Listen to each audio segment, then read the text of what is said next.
नाज़रीन, अवाम महंगाई के बोझ तले दबे हैं और हुकूमत सब अच्छा की सदाएं लगा रही है। खुद वो इकदामात कर रही है जिनके खिलाफ बयानात देती रही है। तमाम मसाइल का जिम्मेदार गुज़िश्ता हुकूमतों को करार दे रही है और इन्हीं हुकूमतों के ओहदेदारान को अपनी टीम में शामिल कर रही है। मसाइल को हल करने की बजाय अवाम के जख्मों पर नमक छिड़क रही है, अदाद-ओ-शुमार की जादूगरी दिखा रही है। हुकूमत जो बयान दे रही है, जो वजाहतें कर रही है, इनका हकायक से दूर दूर तक ताल्लुक नहीं, क्योंकि गुज़िश्ता अक्टूबर में टमाटर 64 रुपए किलो थे, अब 110 रुपए किलो मिल रहे हैं। अंडे 106 रुपए दर्जन थे, अब 143 रुपए दर्जन मिल रहे हैं। आलू 42 रुपए किलो थे, अब 68 रुपए किलो हैं। आटे का 20 किलो का थैला 881 रुपए का था, अब 1016 रुपए का मिल रहा है। चीनी गुज़िश्ता साल 74 रुपए किलो मिलती थी, अब सरकारी रेट 97 रुपए किलो है, मिलती फिर भी 110 रुपए में ही है। ऊपर से यूटिलिटी स्टोर्स जहां ये चीजें निस्बतन सस्ती मिलती हैं, वहां भी महंगी होने जा रही हैं। हुकूमत ने यूटिलिटी स्टोर्स पर मुख्तलिफ अशिया की कीमतें बढ़ाने की समरी तैयार कर ली है। जरा के मुताबिक यूटिलिटी स्टोर्स पर चीनी 9 रुपए फी किलो महंगी करने की तजवीज है। आटे का 20 किलो थैला 60 रुपए महंगा करने की तजवीज है। घी की कीमत 10 रुपए महंगा करने का सोचा जा रहा है। ये सब वो अशिया है जो अवाम ने रोज खरीदना है। ये चीजें महंगी होने से अवाम शदीद मुश्किलात का शिकार है, लेकिन हुकूमत कह रही है बस महंगाई ही तो है, बाकी सब तो ठीक है। सिवाय इन्फ्लेशन के और जितने भी हमारे अशारिये हैं, मुआशी अशारिये हैं, वो बड़ी मुस्बत जानिब जा रहे हैं। यानी हुकूमत का कहना है कि मईशत के इशारिये बेहतर होने के जिम्मेदार तो वो खुद हैं, लेकिन महंगाई के जिम्मेदार सिर्फ गुज़िश्ता हुकूमतें हैं। इस वक्त महंगाई की शरह 9.02% पर पहुंच चुकी है। अवाम की ज़रूरत की चीज़ें इनकी क़ुव्वत खरीद से बाहर होती जा रही हैं, और ऐसा नहीं कि वज़ीर आज़म और वज़रा को इसका एहसास नहीं है। वज़ीर आज़म और वज़रा लाखों रुपए तनख्वाह पाते हैं, इसके बावजूद कहते हैं कि तनख्वाह में उनका गुजारा नहीं होता। अपने घर में रहता हूँ, अपना खर्चा देता हूँ, जो तनख्वाह मिलती है उससे मेरे घर के खर्चे पूरे नहीं होते। वजीर की तनख्वाह तो कुछ होती नहीं है, 2 लाख और 11, 15, 12 हजार रुपए कुछ मिलती है। जब वज़ीर आज़म और वज़रा का गुजारा नहीं होता तो सोचे अवाम पर क्या बीतती होगी। यही वजह है कि पाकिस्तानियों की परेशानी बढ़ गई है और एतमाद खत्म होता जा रहा है। हर 5 में से 4 पाकिस्तानी मुल्क की सिमत को गलत करार देते। एक सर्वे के मुताबिक 56% पाकिस्तानी समझते हैं कि आइंदा 6 माह में मुल्क की मईशत मजीद खराब होगी। 69% मुल्क के मौजूदा हालात से मुतमईन नहीं। ये सब उस इमरान खान साहब के दौर में हो रहा है जो वज़ीर आज़म बनने से पहले महंगाई के खिलाफ आवाज बुलंद किया करते थे। पाकिस्तान की 50 साल की तारीख में कभी इतनी महंगाई नहीं हुई जो आज है। वो बेचारे मजदूरों का क्या बनेगा? कैसे वो घर में अपने बीवी बच्चे पालेंगे? उनको खाना ही मुश्किल है देना। माजी में महंगाई पर तो इमरान खान साहब फिक्रमंद हुआ करते थे, महंगाई के मुतासरीन का दर्द महसूस करते थे, लेकिन अब उनके साथी महंगाई पर दिल दुखाने वाले बयानात देते हैं। कभी महंगाई से यकसर इनकार कर दिया जाता है, कभी आवाम को मशवरा दिया जाता है चीनी महंगी हुई है तो चीनी छोड़ दें, टमाटर महंगे हुए हैं टमाटर छोड़ दें, आटा महंगा हुआ है तो जनाब तो रोटी खाना छोड़ दें, और कभी महंगाई के फायदे भी बताए जाते हैं। इमरान खान 1 करोड़ नौकरियां देने का वादा करके इक्तिदार में आए थे और अब उनके दौर में सरकारी मुलाजिमीन भी तनख्वाहों में इजाफे के लिए सड़कों पर आ चुके हैं। इस्लामाबाद में पार्लियामेंट हाउस के बाहर एहतजाज कर रहे हैं। गवर्नमेंट को चाहिए कि अपने मराहत तो बढ़ा रही हैं, लेकिन हमारे आए दिन कम कर रही हैं। सालाना तरक्की कोई नहीं लगी, पेंशन बंद कर रहे हैं, इंक्रीमेंट बंद कर रहे हैं। सितम ज़रीफी ये है कि हुकूमत मईशत में एक कदम आगे बढ़ाती है तो कई कदम पीछे ले लेती है। जियो न्यूज़ की खबर के मुताबिक काबीना इजलास में फैसला किया गया कि वज़ीर आज़म ऑफिस और ऐवान सदर को 33 बुलेट प्रूफ गाड़ियां इस्तेमाल करने की इजाज़त दी जाएगी। हालांकि इससे पहले वज़ीर आज़म हाउस में मौजूद गाड़ियां किफ़ायतकारी के नाम पर बेच दी गई थी। इनमें टोयोटा और मर्सिडीज कंपनी की 5 बुलेट प्रूफ गाड़ियां भी शामिल थी। तो अगर आपने वो है नई गाड़ियां तो फिर ये क्यों बेची थी? अवाम का जो पैसा है वो हमारे शाहाना लाइफस्टाइल के लिए नहीं है। हम अपनी मिसाल से ये जो हमने सारी कोशिश की है कि अब ये जो इतनी गाड़ियां हैं प्राइम मिनिस्टर हाउस इनकी इंशाल्लाह ऑक्शन करेंगे और जो भी सारे गवर्नमेंट अपने वजीर हम सारे कॉस्ट कटिंग करेंगे, उसका मकसद ये है कि सेविंग तो हमारी थोड़ी सी होगी लेकिन एक पैगाम जाएगा सारे मुल्क में। यही नहीं, हुकूमत अपनी माशी टीम में भी इन्हीं लोगों को शामिल कर रही है जो गुज़िश्ता हुकूमतों का हिस्सा थे। हाल ही में साबिक सेक्रेटरी खजाना डॉक्टर वकार मसूद को वज़ीर आज़म का मुआविन खुसूसी बराए रेवेन्यू मुकर्रर किया गया। हालांकि माजी की हुकूमतों में डॉक्टर वकार का किरदार मुतनाज़ बताया जाता है। खबरों के मुताबिक डॉक्टर वकार मसूद आसिफ जरदारी के साथ जेल भी काट चुके हैं। डॉक्टर वकार मसूद ने साबिक वज़ीर खजाना इसाक डार के साथ मिलकर महंगे कर्जे लिए। उन्होंने 500 मिलियन यूरो का कर्जा लिया और 8% के महंगे तरीन रेट पर लिया। बिजली बनाने वाली निजी कंपनीज को 480 अरब रुपए अदायगियों में डॉक्टर वकार का अहम किरदार था। 28 जून 2013 में हुकूमत से एक ही दिन में 480 अरब रुपए IPPs को दिलवाने जाए और जब ये हुआ था तब तहरीक-ए-इंसाफ इस पर एतराज करती थी। इस मौजूदा हुकूमत ने गुज़िश्ता हुकूमतों के सेक्रेटरी खारजा ही नहीं, मुशीर खारजा को भी अपनी टीम में शामिल कर रखा है। हफीज शेख परवेज मुशर्रफ के दौर में सिंध के वजीर खजाना रहे, पीपल्स पार्टी के दौर में भी मुशीर खजाना रहे और अब तहरीक इंसाफ के दौर में भी वजीर खजाना है। सारे वजीरों को मैं ये कहना चाहता हूं कि जो मेरे मुल्क के लिए फायदा मंद नहीं होगा उसको मैं चेंज करके उस वजीर को लेके आऊंगा जो मेरे मुल्क के लिए फायदा मंद हो। मैं बताता चलूं, सेक्रेटरी खजाना थे हफीज शाह, सेक्रेटरी खजाना। दोस्तों, पुरानी हुकूमतों की टीम के साथ माशी मामला चलाने के बावजूद जब मुल्क की बिगड़ती मईशत पर सवाल किया जाता है तो हुकूमत माजी की हुकूमतों को ही इसका जिम्मेदार करार देती है। यहाँ तक कि अपने दौर के महंगे टमाटरों का जिम्मेदार भी गुज़िश्ता हुकूमत को करार दिया जाता है। जो डॉलर था उसको इन्होंने एक मसनूई सतह पे रखा हुआ था। भी ये मसाइल है, ये माजी की हुकूमतों की नाअहली से, उनकी करप्शन की वजह से आज मुल्क ऐसे हालत जगह पे खड़ा हुआ है। नाज़रीन, हमने मुख्तलिफ शहरों में जरूरत की अशिया खरीदने वाले शहरियों से बात की और इनसे पूछा कि हुकूमत तो कहती है मईशत के अशारिये मस्बत हो चुके हैं, इससे इनकी जिंदगियों पर क्या असर पड़ा है। तो जी गरीब आदमी मर रहा है इधर, पता ही नहीं उनको इंसान इधर रहते भी हैं कि नहीं, जानवर समझ लिया उन्होंने, हैं जी। जो मर रहा है बेचारा, जो गरीब है उससे पूछें, जो सफेद पोश है उससे पूछें। एक गरीब आदमी जूते नहीं खरीद सकता, जूते 2500, 2000, 3000 से ऊपर है। हमारी जिंदगी में तो बहुत बुरे असरात हैं। हमारे से तो बच्चों की फीसें ही नहीं पूरी होती हैं। खाने की हर चीज़, इवन के जो सब्जियां जिनको हम बोलते हैं कि ठीक है सब्जियां दालें, वो भी बहुत महंगी हो गई है। महंगाई बहुत महंगी, इमरान खान ने इतना महंगाई कर दिया कि लोगों के चमड़े उतार दिए। सब्जियों का जाहिर सी बात है जो रेट्स होने चाहिए उसके 4 गुना ज्यादा है। जो टमाटर 60 रुपए किलो था अभी 160 रुपए किलो में मिल रहा है। आम आदमी जो एक्सपेक्ट कर रहे थे कि हमें कुछ रिलीफ मिलेगा, बिल्कुल 0% मिला है। पिछली हुकूमतों ने 15-15, 25-25 साल हुकूमतें की है, उन्होंने कुछ भी नहीं किया है। महंगाई की वजह से हर बंदा परेशान है। टमाटर 200 रुपए किलो है और 200 प्याज 80 रुपए किलो है। आपकी बड़ी मेहरबानी खान साहब, मुल्क आपसे तंग आ चुका है। आपके डायलॉग्स, आपकी टॉकिंग, आपकी इमोशनल टॉकिंग अब मुल्क के लिए खत्म हो चुकी है। इतनी एक महंगाई आई है कि ये केले खरीदने हैं, ये भी महंगे मिल रहे हैं, दाल महंगी है, चावल महंगे हैं, चीनी महंगी है, आटा महंगा है। गरीब आदमी ऐसी किधर साइड से जाए, किधर जाइए। नाज़रीन, ये तो थी अवाम। माहिर मईशत क्या कहते हैं ये जानेंगे उस वक्फे के बाद।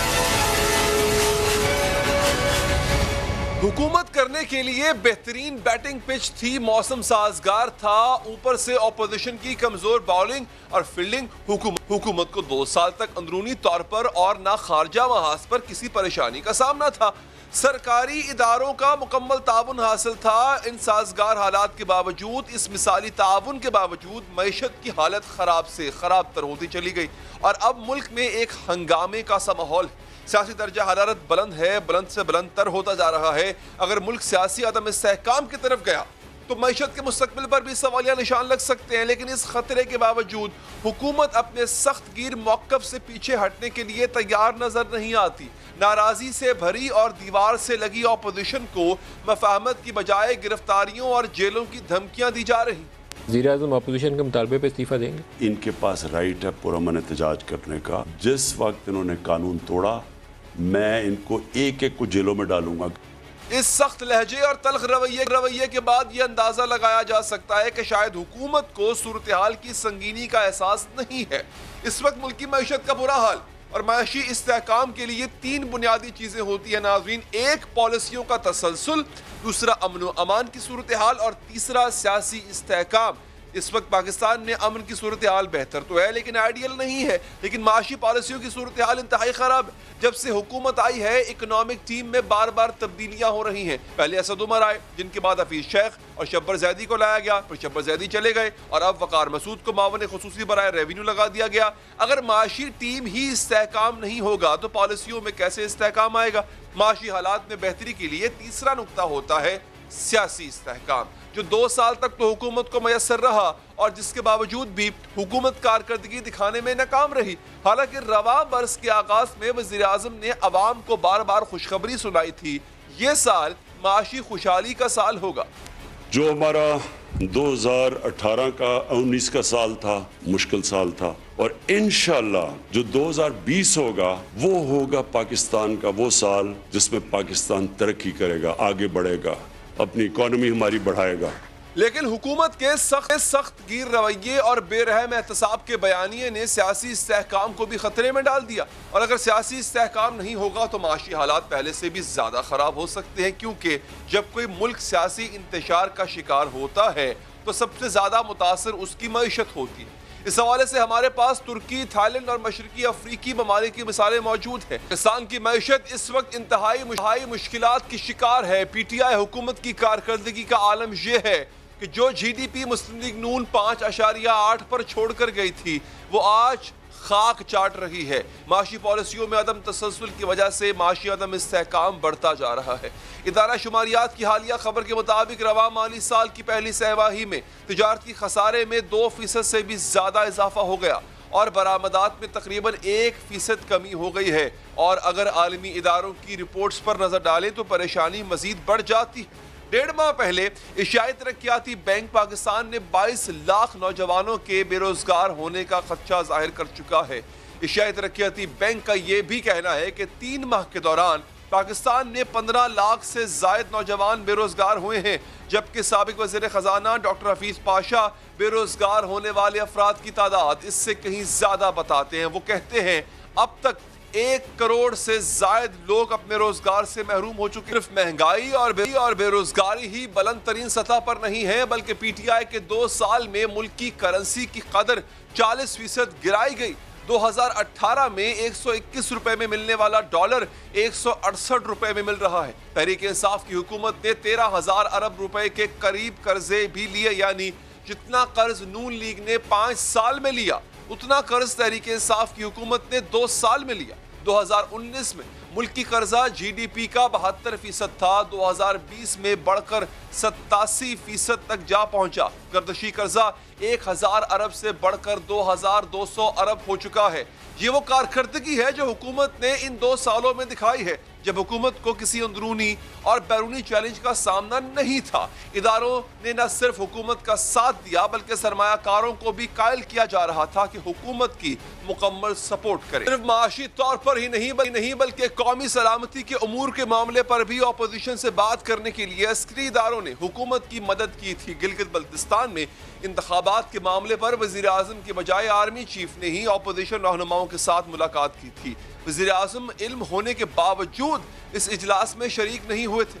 आप थे उस मीटिंग में, बुलाए गए थे या बाद तासुर लोग कहते हैं कि इमरान खान बुलाए नहीं थे? मेरे से पूछ के जनरल बाजवा ने मीटिंग की। उस मीटिंग का एक मकसद था। देखें, ये जो गिलगित बल्तिस्तान के अंदर हिंदुस्तान पूरा एक्टिव हुआ है, क्योंकि ये CPEC की भी रूट है। गिलगित बल्तिस्तान का स्टेटस एक ऐसा बना हुआ है कि वहां के लोग चाहते हैं कि हमारे हुकूक हो।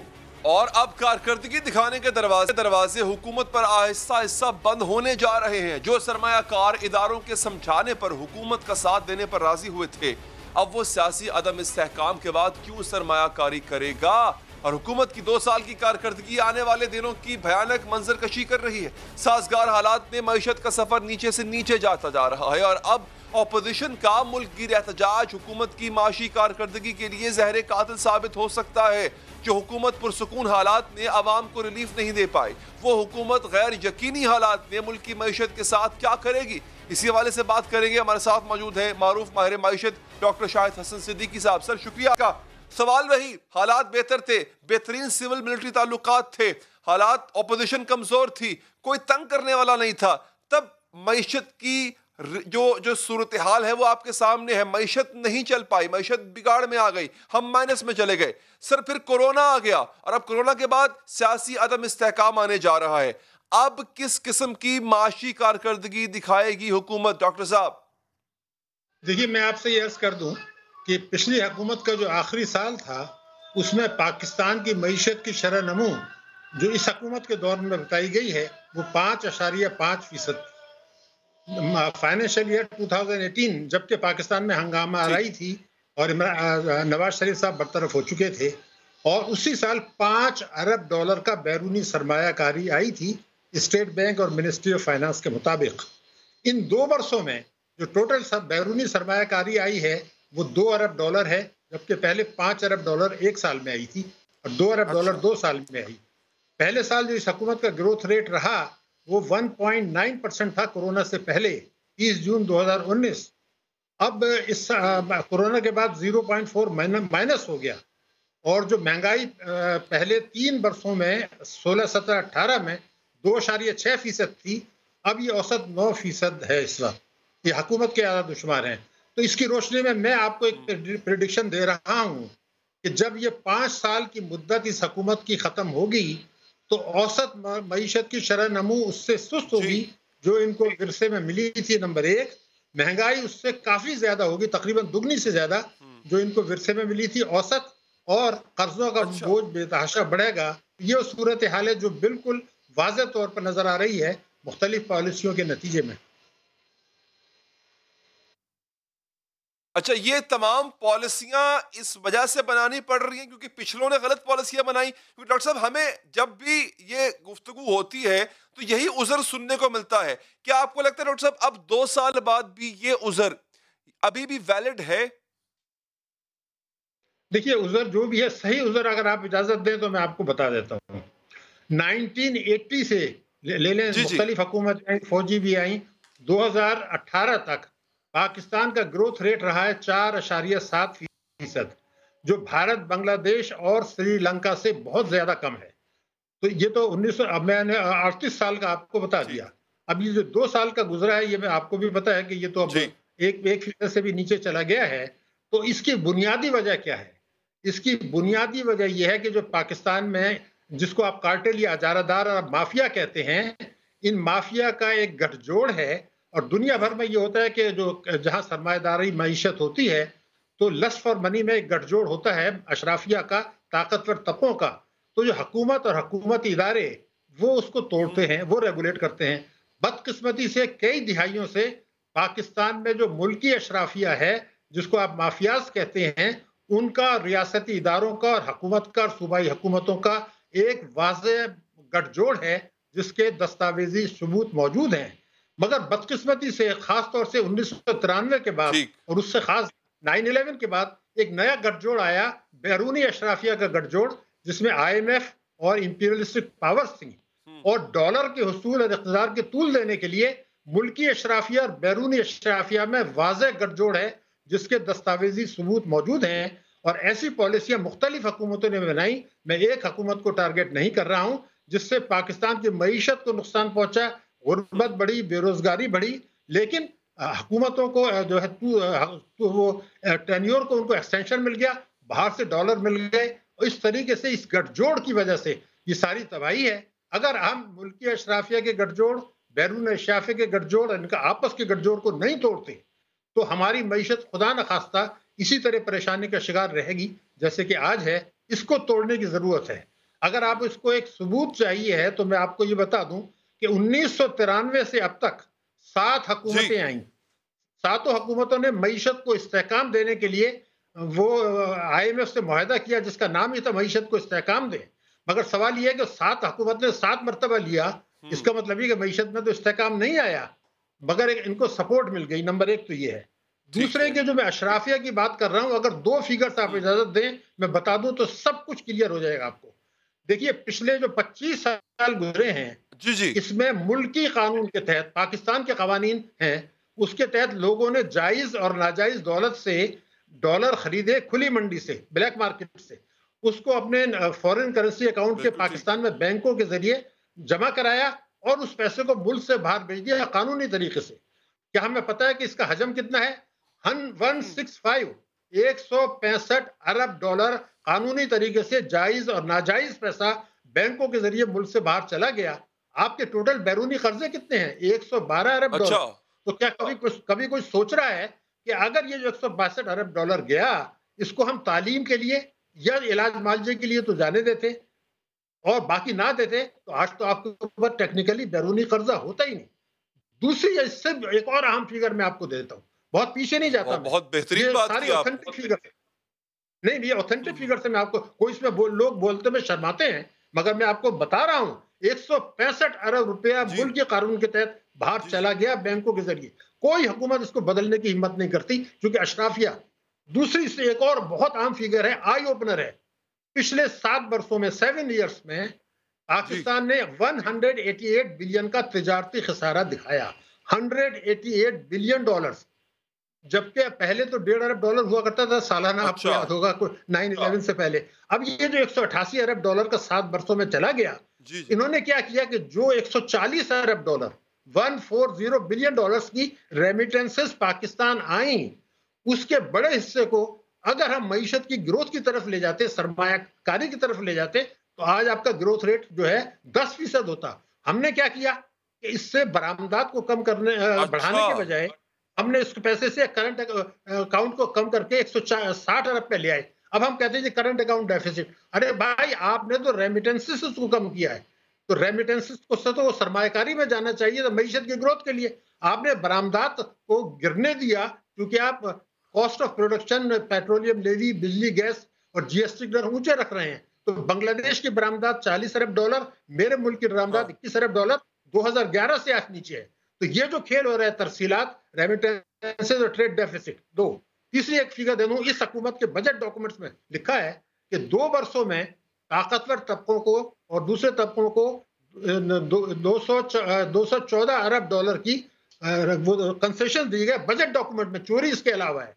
तो 2018 में दिए गए 541 अरब रुपया। तो इसलिए जब आप एग्जेम्पशन देंगे कानूनी तौर पर और चोरी भी होगी, और उसके बाद आप ये देखें कि ये खेल जो चल रहा है, तो उसकी वजह से आपका tax GDP ratio one of the lowest in the world Pakistan, education health expenditure as percentage of GDP one of the lowest in the world, export GDP ratio one of the lowest in the world, remittances GDP one of the highest in the world.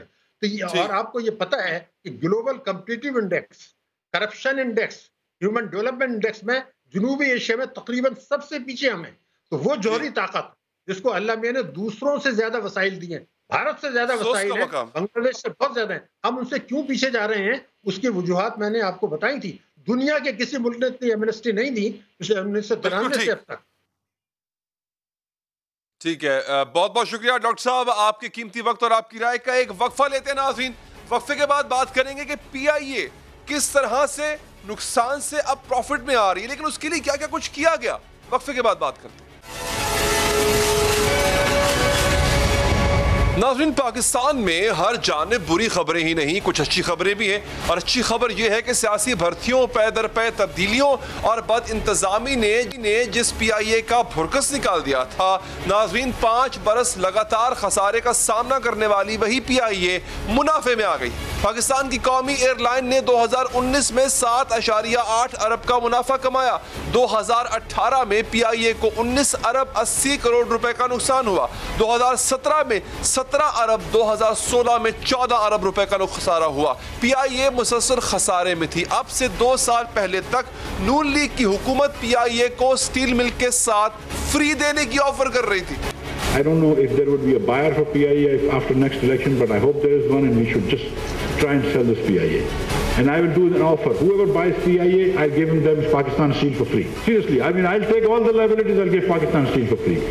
कौमी airline में इस्लाहात और तंजीम नौ के हवाले से एक इजलास में बताया गया था कि PIA के 14,500 मुलाजमीन हैं जिनकी सिर्फ तनख्वाहों पर ही 24 अरब रुपए सालाना खर्च होता है। PIA के अंदरून मुल्क और बैरून मुल्क रूट्स के लिए कुल 32 तैयारे और 2016 में सामने आने वाली अदादशुमार के मुताबिक एक तैयारे पर काम करने वाले अमले की तादाद 700 है।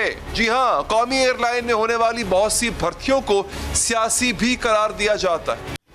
नहीं, आपके 4 भाई मुलाजम है, आपका साला साहब मुलाजम है। मिनिस्टर साहब आप माजरत कर लें। सर नहीं, माजरत हो नहीं सकती। किस बात की माजरत करे? सारा खानदान PIA में लगा के बेड़ा गर्क करते हैं। PIA का सफर सिर्फ चंद जहाजों से शुरू हुआ था, लेकिन फिर चीन, अमेरिका समेत कई ममालिक में इसने अपनी परवाजें शुरू की। फिर PIA ने न सिर्फ खुद को मुस्तहकम किया बल्कि कई दूसरी एयरलाइंस को की भी मुआवनत तक के मुत्तहदा अरब अमारात की एयरलाइन PIA से तैयारे लीज पर लेकर शुरू की गई थी। आज इसके पास 270 तैयारे हैं और ये दुनिया के 159 ममालिक में ऑपरेट करती है। अक्टूबर 1985 में एमिरेट्स एयरलाइन की पहली परवाज PIA के पायलट कैप्टन फजल गनी ने उड़ाई। केबिन क्रू को भी PIA ट्रेनिंग सेंटर में तरबियत दी गई। 2018 में PIA का ऑपरेटिंग नुकसान 32 अरब रुपए था, लेकिन फिर गुज़िश्ता साल PIA के रेवेन्यू में 42.5% इजाफा हुआ। इस दौरान बतदरीज बेहतरी आती गई। 28 सितंबर को कौमी एयरलाइन ने ग्राउंड हैंडलिंग में एक संगे मील अबूर किया था। ग्राउंड हैंडलिंग ऑपरेटर का सर्टिफिकेट हासिल किया गया था। इस सर्टिफिकेशन के बाद PIA गैर मुल्की कैरियर्स को भी खिदमात पेश कर सकेगी। PIA के CEO air marshal Arshad Malik कह चुके हैं कि इस इदारे को चलाने के लिए नज़्म ज़ब्त की जरूरत है और ऐसी लीडरशिप की जरूरत है जो डिसिप्लिन्ड हो। 12 साल में इदारे के 10 सरबराह तब्दील किए गए। फिर तहरीक इंसाफ ने हुकूमत बनाने के बाद एयर मार्शल अरशद मलिक को PIA का चीफ एग्जीक्यूटिव बनाया और वजीर आज़म इमरान खान कह चुके हैं इदारों के सरबराह जल्द तब्दील किए जाएं तो कारकर्दगी पर बुरा असर पड़ता है। कौन सा दुनिया का इदारा चल सकता है जिधर 11 सालों में 10 उनके हेड्स बदल जाएं? आपने अगर क्योंकि मेरा तजर्बा एक क्रिकेट टीम को भी तबाह करना हो, उसके 10 कैप्टन बदल दे 11 साल में वही बैठ जाएगी। 7 जुलाई को वफाकी काबीना ने मंजूरी दी कि एयर मार्शल अरशद मलिक ही 3 साल तक PIA के चीफ एग्जीक्यूटिव रहेंगे। एयरफोर्स से अपनी रिटायरमेंट के बाद भी CEO रहेंगे। वजीर आज़म इमरान खान ने कौमी एयरलाइन में बेहतरी और मुनाफे पर खुशी का इज़हार किया और इदारे के चीफ एग्जीक्यूटिव ऑफिसर की तारीफ की। वजीर आज़म ने मजीद बेहतर नताइज के लिए कौमी एयरलाइन को रीशर करने की भी हिदायत की है। जी नाज़रीन, सदारती इंतखाबात के बारे में बात करते हैं। सदारती इंतखाबात का मैदान सजते ही अमेरिका में अजीबो गरीब नजरियात परवान चढ़ रहे हैं। इंतखाबात से पहले साजिशी नजरियात वबा की तरह फैल रहे हैं। शैतानी कुव्वतों के खिलाफ जंग की बातें हो रही हैं। गरीब ख्यालात और कहानियां अवाम के जहनों को मुतासिर कर रही हैं। इंतशार और तबाही की फजा पैदा की जा रही है और सोशल मीडिया की मौजूदगी में ऐसे नजरियात जंगल की आग की तरह फैलते हैं। इसीलिए गुज़िश्ता रोज फेसबुक और इंस्टाग्राम पर QAnon नामी तहरीक पर पाबंदी लगा दी गई। जिन अकाउंट्स, ग्रुप्स और पेजेस से QAnon के साजिशी नजरियात फैलाए जाते हैं, फेसबुक ने ऐलान किया है कि इन तमाम अकाउंट्स पर और पेजेस को फेसबुक से हटा दिया जाएगा। इससे पहले जुलाई में ट्विटर ने भी ऐलान किया था कि QAnon से मुंसलिक तमाम अकाउंट्स को मुअत्तल कर दिया जाएगा। सवाल ये पैदा होता है कि दुनिया के बड़े सोशल मीडिया प्लेटफॉर्म एक नजरिए के खिलाफ कार्रवाई पर क्यों मजबूर हो रहे हैं? क्या इसका फैलाव वाकई इतना खौफनाक है कि बड़े बड़े इदारे एक्शन ले रहे हैं? नाजरीन, QAnon है क्या? क्यों तेजी से फैल रहा है? नाजरीन, QAnon नजरिए को मानने वाले पूरी दुनिया में तेजी से बढ़ रहे हैं। लातीनी अमेरिका और बरतानिया समेत पूरे यूरोप में दाएं बाजू के अफराद में ये सोच बढ़ती जा रही है। आखिर QAnon नामी ये साजिशी नजरिया है क्या और इसके क्या मकासद है? और सबसे अहम बात कि लोग इस कदर तेजी से इस सोच को क्यों अपना रहे हैं? इस ग्रुप का यकीन है कि अमेरिका पर डेमोक्रेट्स पार्टी समेत इसके साथ साथ डीप स्टेट जुराइम पेशा तंजीमों की हुक्मरानी है, जिनमें हॉलीवुड के अदाकार और शैतान के पुजारी आलमी शख्सियात भी शामिल हैं। मामला सिर्फ लर्जा खेज और खौफनाक सोच का ही नहीं बल्कि नामवर आलमी शख्सियात पर घिनौने इल्जामात भी सामने आ रहे हैं। और जब आप लोगों को यकीन दिला देते हैं कि इनके पीछे इनके बच्चे गैर महफूज हैं, ये खौफ पूरे माशरे को एक इंतशार की तरफ ले जा सकता है। और सबसे खतरनाक पहलू ये है कि ये एक गैर मुनज़्ज़म तहरीक है। कौन इसे कंट्रोल कर रहा है, कैसे कर रहा है, कोई कंट्रोल भी कर रहा है या नहीं कर रहा, किसी को कुछ नहीं पता। यही बातें इस नजरिए को मशकूक और खतरनाक बनाती हैं। हत्ता कि अमरीकी FBI ये खदशा भी जाहिर कर चुकी है कि ये नजरियात लोगों को पुरतशद्दुद बना। हम आते हैं साजिशी नजरिए की मुमकिना मकासद की तरफ। इसके मुताबिक बज़ाहिर तो ऐसा दिखाई देता है कि QAnon एक ऐसा ग्रुप है जो अमरीकी सदर ट्रंप की भरपूर हिमायत करता है।